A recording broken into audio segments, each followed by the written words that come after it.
para penikmat drama, apa kabar? Mimin doakan kalian semua dalam keadaan sehat selalu ya.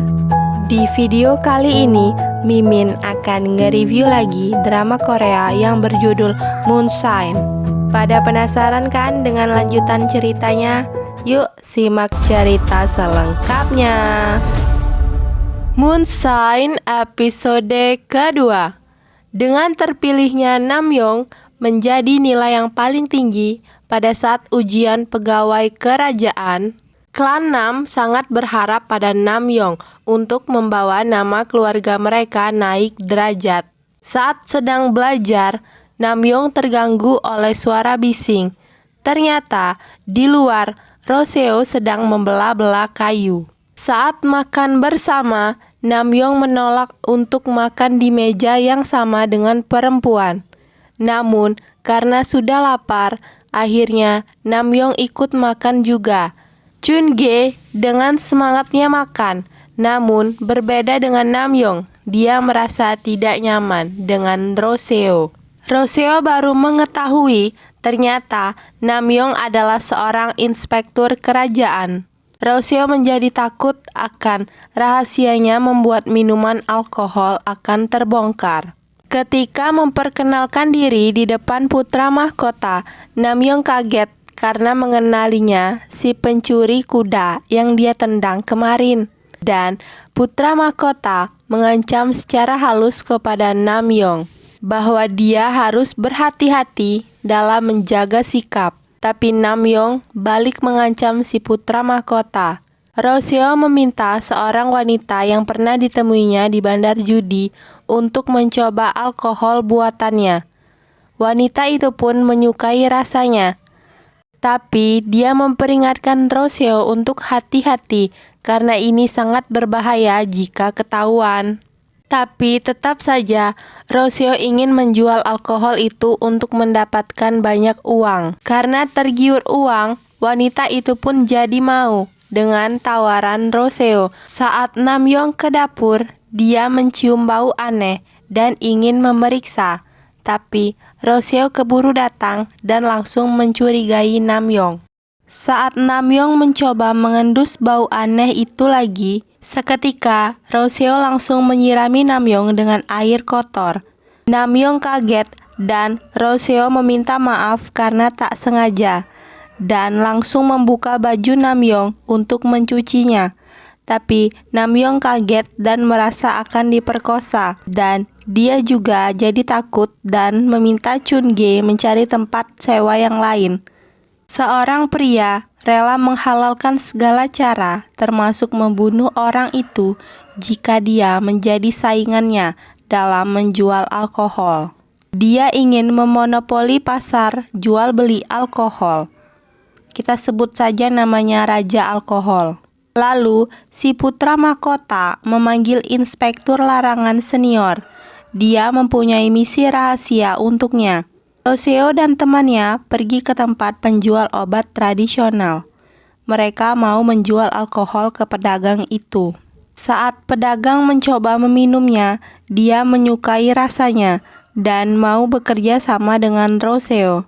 Ternyata, misi khusus yang diberikan putra mahkota yaitu membuat Namyoong tidak betah dengan pekerjaannya dan menyingkirkannya dalam waktu kurang dari sebulan. Dimulai dari sinilah kehidupan suram Namyoong dimulai. Dia dikerjai seniornya untuk meminum alkohol yang disebut seniornya sebagai teh omija. Namun Namyoong malah membuang minuman tersebut. Rupanya, Roseo menyembunyikan alkoholnya di tengah hutan. Gara-gara membuang minuman tadi, Namyoong lalu mendapatkan hukuman. Dia digantung di pohon yang berada di tengah hutan oleh seniornya. Ketika ada cahaya yang berasal dari dalam hutan, Namyoong ketakutan, mengira itu adalah hantu. Ternyata, tiba-tiba itu adalah sosok Roseo. Lantas Namyoong menceritakan perihal kenapa dia sampai dihukum begitu kepada Roseo. Dan Roseo membantu melepaskan tali yang menggantung Namyoong dan berkata bahwa alkohol tidaklah menjadi sesuatu yang buruk. Roseo pun mengerjai Namyoong yang ketakutan sama hantu. Keesokan harinya, Namyong tidak dianggap oleh kepala inspektur. Jadi, demi bertahan di posisi itu, dia diberi tantangan untuk menangkap 5 penjual miras dalam waktu 1 bulan. Jika tidak berhasil, maka Namyong harus menulis surat pengunduran dirinya. Salah satu petugas kantor larangan memberitahu Nam bahwa menangkap penjual miras adalah hal yang sulit sekali karena mereka beroperasi secara sembunyi-sembunyi. Ternyata, tabib obat tadi melapor kepada Raja Alkohol, sang monopoli pasar miras. Dia memberitahu kalau yang menjual itu adalah seorang wanita. Sedangkan Roseo sedang dalam perjalanan mengantarkan mirasnya ke tempat tabib tadi. Tepat saat Roseo ingin masuk ke tempat tabib itu, Namyong dan rekannya telah menggeledah tempat tabib tersebut. Dan Roseo pun berhasil melarikan diri. Saat sedang makan bersama, Namyong menceritakan tentang keberhasilannya menangkap penjual miras. Sementara Roseo menjadi risih mendengarnya, seolah-olah sedang menceritakan dirinya juga yang diam-diam menjual miras. Roseo dan Gem membuat gerobak untuk menjual miras, agar kalau ketahuan biar gampang untuk melarikan diri. Mereka berkeliling menjual miras dengan menutup muka mereka dan menamai gerobak mereka sebagai bar seluler. Dan hal itu diketahui juga oleh Namyong dan petugas Huang. Saat Roseo diganggu oleh penjual miras yang lain, tiba-tiba putra mahkota datang menolongnya. Dia menyamar menjadi rakyat biasa. Roseo kaget melihatnya dan mengenali wajahnya saat bertemu di bandar judi tempo lalu. Dan saat Roseo membantu putra mahkota menghabiskan rombongan yang menyerangnya, cadarnya terlepas dan putra mahkota dapat melihat wajah Roseo yang sebenarnya. Ketika Namyong dan petugas Huang datang, Roseo dan lainnya sudah pergi. Mereka lalu minum takju bersama di bawah guguran bunga, dan putra mahkota membayarnya dengan batu giok miliknya. Malam berikutnya, Namyong dan petugas Huang mengikuti mereka berjualan, dan terjadilah aksi kejar-kejaran. Namun mereka berhasil kabur. Sampai sejauh ini, Namyong sudah menemukan 4 penjual miras. Ternyata Raja Alkohol telah menyuap kepala polisi agar dia aman.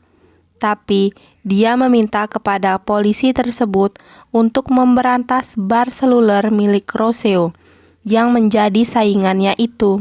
Saat berjualan, Roseo dan Gem hampir dikepung dan mereka melarikan diri. Roseo sampai naik ke atap untuk melarikan diri. Gara-gara batu gioknya terjatuh, Namyong dapat menemukan Roseo yang berada di atap, dan dia langsung mengejarnya. Saat menangkapnya, Namyong merasa seperti pernah bertemu dengannya, dan akhirnya Namyong membuka cadar Roseo. Pada penasaran kan dengan kisah selanjutnya? Yuk nantikan episode berikutnya ya. Sampai jumpa kembali. See you.